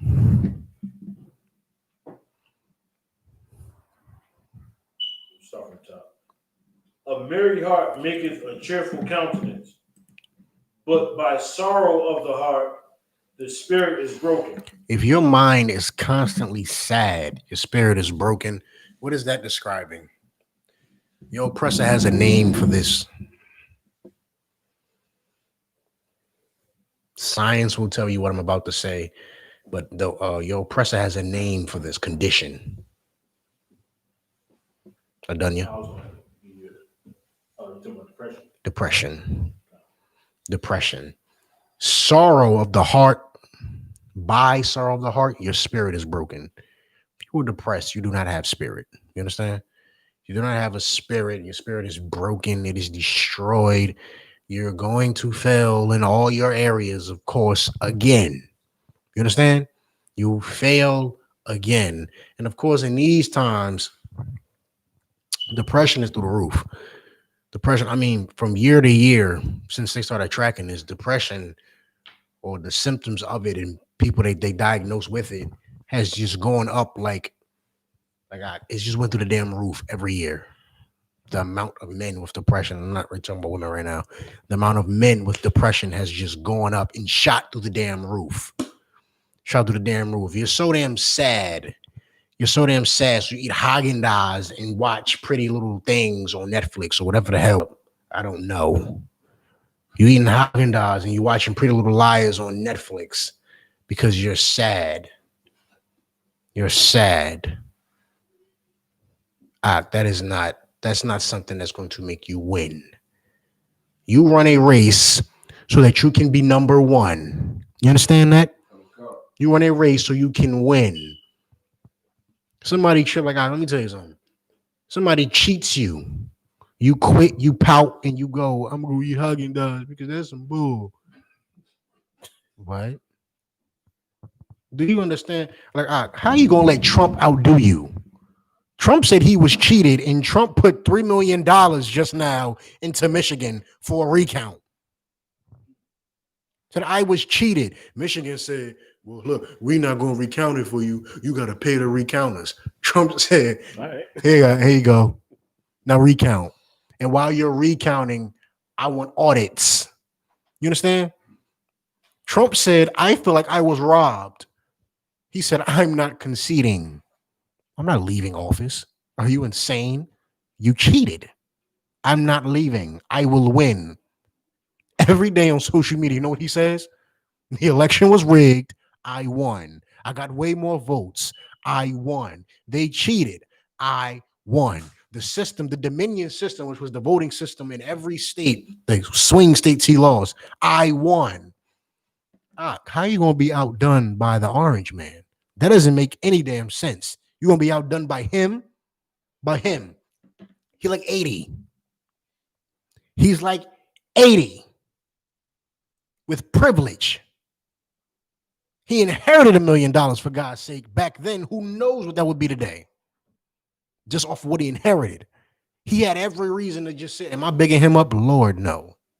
But he had every reason to just be like, I lost. You're going to be outdone by your oppressor? No. That is not the mark of a black man. That's not a mark of a black man. We have constantly been oppressed, repeatedly been oppressed, constantly told what we do is not enough. You know what we constantly do? We make it enough. We make it enough. How dare you fail? How dare you? Do you not see the condition our people are in? Do you not know that you are the superhero that they write about in comic books? Do you not know that? How dare you fail? You have the audacity to fail. You cannot fail. There's no room for error. There's zero room for error. You would dare fail at this stage in the game? At this stage, you would fail. After you read about the countless times we failed, you would dare fail again. No, you cannot fail again. You cannot eat Haagen-Dazs and cry and cry and cry because a lot of y'all just need a damn steak. Like God, a lot of y'all need a damn steak because you're out here acting soy. You understand? A lot of brothers just need a damn steak. Get out the damn house and look at the world for what it is. It is hell. Yes, it is hell. That's right. That's correct. That is correct. Now, when you wake up in hell, what do? Do you cry? No. See, a soldier fights until you kill him. You kill a soldier, he stops. You wake up in hell, now you're fighting the devil. That's just what it is. Huh? That's just what it is. See, we messed up in the past and we woke up in hell. So now your opponent is none other than the devil, him damn self. And guess who you got to fight now? the devil. Get over it. Haagen-Dazs won't save you. Feminism won't save you. It won't save you. You understand? It will not fix you. Hotepness won't fix you. Your money won't fix you. None of that will solve your problems. None of it. Voting Democrat or voting Republican will not fix you. It won't fix you. You cannot afford to fail now. How dare you do that? You would dare disrespect the foundation of this school and fail now? That is inexcusable. You cannot fail. You cannot. And you cannot be depressed. It is a depressing it's a depressing ass country. That's just what it is. It is a very depressing country here. Yes, it is. How much better must you be? A whole lot better. Is it impossible? No. It's not impossible. Is it hard? I'd be lying if I said it ain't. It is the hardest thing an Israelite man has ever had to do. You understand that? The Bible said this is the hardest thing you ever had to do. You've been in many slaveries and you've never lost your culture. In America, you lost your culture. You don't even know you're an Israelite. This is the hardest thing you've ever had to do. And yet and still, you're going to do it. Because if you don't do it, there won't be a race to do it after you. Your children won't have time to do it. They'll be too busy dead, picking more cotton. You understand? Picking more cotton. There's no time. You understand that? Give me the next verse. Come. The heart of him that hath understanding seeketh knowledge, but the mouth of fools feedeth on foolishness. The heart of him that hath understanding seeks knowledge. Meaning, if you're in your head, your heart, you have understanding, you want knowledge. Meaning, you can understand that this country is a big cesspool of depression. I can count for every one, like the amount of weak men. I can't underestimate or overestimate. I can't overestimate how weak the men in this country are. I cannot. I literally can't. To believe, like I remember when I thought Ray Lewis was just Ray Lewis. Ray Lewis was that. What man? I remember they tried to compare him to they tried to compare him to Brian Urlacher. I damn near blew a fuse. How you gonna compare Ray Lewis to him? To this bald sea monkey looking thing? I'm over here. I'm defending the hell out of him. The nerve. Beat a damn murder charge. Like, if he wasn't the man, who was the man? It was him. Beat a murder charge, got back on the field, and was knocking your teeth out every Sunday. Just for him to retire and get on his knees. No, I didn't say knee. Get on his knees in front of a team of men, a team of football men for white Jesus. I damn near lost my mind again for a different reason. I cannot tell you how even the strong in this country are disgustingly weak. Those muscles just didn't do enough for them, did they? No, they didn't. He don't have no knowledge in his head. He's depressed in his mind. Little did you know. That murder, let me tell you something. That murder he beat, that scared the living lights out of him. He thought he was going to be an average nigger. And he said, I will never go back. When he retired, do you know what they did? For like the first 2 years, I followed sports closely at this time. For the first 2 years, every time he was on TV, it was something Christian. Am I lying? If I am lying, I am flying. He was showing his Christmas tree off in the damn onesies with his family. Like, it was like the destruction of Ray Lewis. It's like what happened to Dwayne Wade, but it took longer.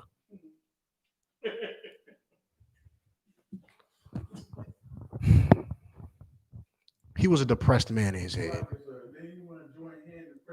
That's what I'm saying. He want to join. He don't even play no more. Why are you on the field? Right. Who did he kneel with? Was it the Niners? Or did he go back to? No, do you know what? Did he kneel with the Niners or he kneel with I Baltimore? don't know, sir. He I knelt with just somebody remember, that he yeah. don't play for no more God. and grabbed all them grown man hands. And he did not kneel. So Nabaya, let me correct you. He didn't get on one knee. God. He got on a position you tell your rib to assume Right. in front of a team of 30. Was it how many people was on the whole roster? Like 32 It was 100,000 people in the stadium. in the damn stadium. He told everybody in the crowd, "I will do it for you," Right. and begged to not be killed in the street.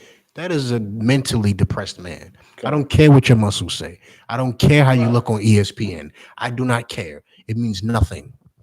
It means nothing. All of that means nothing. If you get on your knees in front of men who you apparently 2-3 years ago you was threatening their damn lives, apparently. Right. Read 14. His spirit was broken. He had no spirit. He had muscles but no spirit. Read on. Come. The heart of him that hath understanding seeketh knowledge, but the mouth of fools feedeth on foolishness. The mouth of fools feeds on foolishness. It feeds on it. He's a fool. You know who else is a fool? I'm bringing sport. This is something that I relate to. So if y'all relate to something else, bear with it. Another one, another famous one, like a Jay-Z, a Charles Barkley. The mouth of fools feeds on foolishness. Charles Barkley in particular, you don't get too many quotes from Jay-Z. Charles Barkley in particular, him and his wonderful white wife. Wonderful white wife. He just looks like, I'm not going to say he ever looked tough, but he just looks like a big old bear, like a big old teddy bear. Like he just looks plush. He doesn't look fearsome. How you like, what is he like, 6'6"? Why the hell you 6'6", 280, probably like 300. He retired. Probably 6'6", 290, 300, and you all plush. You're like a waist. You're like a waist. David was like 5'7", $170, taking down 9-foot giants. Brother, you are a waste of space. A complete waste of space. His takes, especially when this first got hot, when Kaepernick first knelt and all this got hot in the sports world, they all disgusted me. And it showed that because you bounce a ball and because you throw a ball does not make you an authority on black issues. It does not. You may make millions of dollars and millions of young black men may look up to you, but you proved you are not someone to be looked up to. You proved you know nothing about how to fix people. All you know is how to kiss tail. That's all you know how to do. That's all of them showed. All of them. You see what happened when you try to stand up. Deshaun Jackson said, no, the Cannon was right. We some Israelites. The owners of the Eagles said, fire that nigga. He said, look, what I really meant was, and corrected himself very quickly for fear that the Eagles wasn't going to play him. You know what the Lord did? Ended his season anyway. Ended it anyway. Ended it because you can't save your job. You can't save your job by backtracking on the truth. You can't do that. You can't do it. The Lord said, oh, so I told you to say it. I allowed you to say, I put it in your mouth to say it. You got some pressure and you back down. Well, hey, how about this? He like 35 anyway. So who the hell knows if he actually comes back? I'll end your career. I just sideline you because obviously your mouth don't work properly. Because you say things and then you backtrack. 2 days, if 2 days later, you know what killed me about that whole damn situation? A very famous Jewish analyst for the sports got on TV and said, I don't know if y'all know Max Kellerman. Of course, just like I said, this is my world. This is my world. When I mean my world, I mean I know about the sports. Said, I want to know what he meant. Oh, Max, you know what he meant. There was no interpretation there. He said, black people are the real Jews. He didn't say black people are Jews too. He didn't say we want to be next to y'all. He didn't say, can we come to your synagogue? He said black people are the real Jews. So of course, Of course, they gave it to the most famous Jewish person on ESPN to cover it and make him apologize. And of course, all the black people just said, well, look, I don't know if he meant it like that. And as soon as the Jewish people apply some heat, what do? Fold. All right. He meant it like that. All right. Read 15. Come. All the days of the afflicted are evil, but he that is of a merry heart hath continual feast. Mm-hmm. He that has a merry heart, all the days of the afflicted are evil. You depressed, every day is bad. Come. Like if you depressed, it don't matter how many good things actually happen throughout that day. The one someone says, you could go and get a raise at your job, and you could find a wallet on the ground with no ID, so you can't even return it. So you just take the cash out and toss it. You go pick up a plate of your favorite food, and mama be like, you know what? Since we love you so much, you come here so much, you let you have it for free. All that could go down. All that could happen. All that good stuff could happen for you. Get a new rib, all that. But if you depressed in your head, soon as you lose a damn dollar, the rest of that day means nothing. It means nothing because now you lost $1 and now you're crying and complaining. That's the same thing that happened in the truth. You want the truth. You come to class, oh man, I learned so much new things. You go to camp, oh man, that was powerful. That was powerful. Soon as somebody say, you want the truth? Oh man, those cats crazy. You on the phone.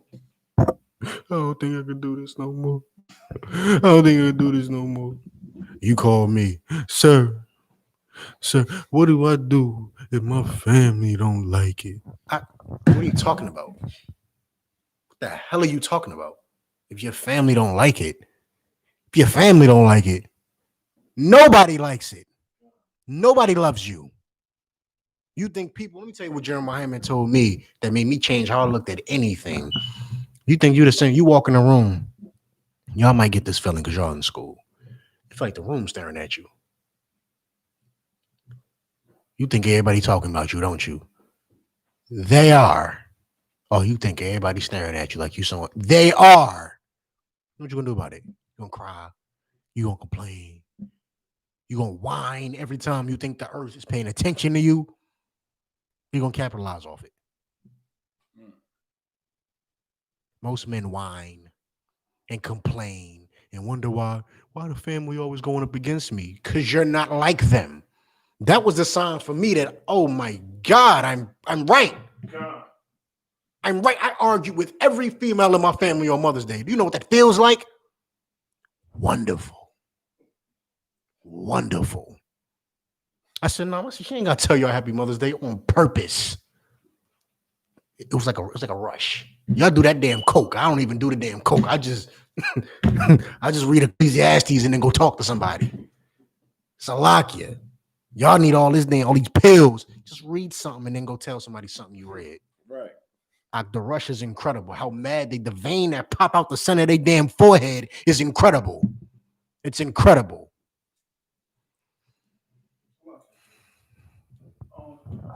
Yeah, I had this situation before with my family. As of right now, I basically don't have no family except for U.P.K. Well, You ain't never had no. Give them a round of applause because they finally let them go. They was trying to hold you. Be careful with that lighter. They was trying to hold you hostage. They was trying to do you dirty. They was trying to lie to you and make you believe they loved you. Give them a round of applause. There's so many brothers' families that just be like, we love you, and they just stringing him back and forth, and he going through it. They told you straight up, we hate you. Oh, that would make my heart happy. But go ahead. So my whole family is Christian. Mm-hmm. I mean, I was born and raised in that. Mm-hmm. So when they hear about me coming to the truth, they was like, "Oh, he went astray." Mm-hmm. Right. Yeah. He left the flock. So the only problem I was having with them, because after my red pass, I had to go stay with family. and Elizabeth. You know Mhm. about this. Mhm. The problem I had, it was them knowing that I don't eat pork or crab or shrimp, and they would sneak that into the food. Mhm. Disrespect. Evil. They Y'all don't know know. I don't do that, but they God. trying to sneak it. So he don't see it. He don't know. My kids was there. It's like, Dad, don't eat that. Y'all give his kids a round of a damn applause because a lot of kids are just gonna be just messing around and food is food. They said it's crab in there. I'm not eating that. It's shrimp in there. I'm not eating that. What he is telling is a profound story. I have not dealt with everybody's family in the truth, but what I will tell you is I have dealt with this brother's family, his worldly family, very closely, and I can attest to everything he said. They are some of the most witchcraft using people I have ever met. It shocked, it shocked me to this day. It shocks me how people could conspire against a prophet like that confidently. Like, confidently. Y'all think I know what I'm talking about, Ak. Maybe you do. I don't know your family. But Ak, if y'all know what I was talking about with that brother, Ak, he calling me, I'm like, what? How? How could you get the strength? How could you get the mind power to say, I'm going to go up against this man like this? How? Do you not see the power that's with him? If I may, I am. One of them tried to pretend join the damn school just to get at him. Tried to turn the damn school against him. And I say this to myself to this day. I said, how much balls do you have to join this man's God-fearing organization and pretend you fear God to try to turn the men who love him against him? Damn. And dedicated months to it. Like, it wasn't no 3-day sting operation. This was like a sought out, I'm going to write this down, step 1, step 2, step 3 plan. I've never seen nothing like that before. Never. And that is probably the worst encounter I've ever had with a worldly family. That is far worse than my own. My own doesn't hold a candle to that. I'm not going to pretend it does. You understand? And that brother still was not depressed. You understand that? You know what he was doing the whole time this was going on? What I just told you. tell him where you was going the whole time this was going on Sunday. Where was you going? Hebrew Academy. Where? Hebrew Academy, sir. Like, I can't take excuses. If he could do that, I can't take excuses from nobody else. Especially, I can't take it from myself. I can't take it from y'all because he ain't give me one. He didn't give me a damn excuse. So how the hell am I going to make an excuse? How can I take one from y'all? I can't do it. It's not fair to him. How the hell could he do all that and now I'm taking excuses from everybody else? He ain't even offer a damn excuse. I ain't have to tell him don't make an excuse. He didn't offer one. It's ridiculous, man. But y'all could, eat your Haagen-Dazs, though. Eat your Haagen-Dazs. He didn't eat Haagen-Dazs on Sunday. He went all the way. And the academy's about 2 hours away. Remember those 4 a.m. mornings from Jersey? The academy was hours away. I can't hear excuses. It's like I'm deaf to it. I can't hear it. The young man was there. I can't take excuses. How was he when he was there? Like 9? Yeah, he was like 9, 11. 9, 10, more like 10, because it's 2020. We graduated in 17. I cannot do it. I can't do it. I can't accept that. I remember one day he was about to freeze to death. Like, the brother out there in the damn freezing cold. Y'all in the damn freezing cold had to go sit in the brother's car while we at the academy. I can't take that. I can't take excuses. He wasn't even a trooper. I can't take it. I can't take the excuse. I cannot do it. I promise you I can't. I cannot do it. I won't accept it. I will not. You understand? I think I'm going to pull one more. I won't. It's too long. Any last questions or comments? And give YouTube about 15 seconds to catch up. I don't know if they're having connectivity issues or what have you. I remind myself to bring that damn book here. I keep forgetting that damn prayer book, the announcement book. Okay. All right. With that being said, they say something. I'll remember it and bring it next time. Man, the Israelite Majim.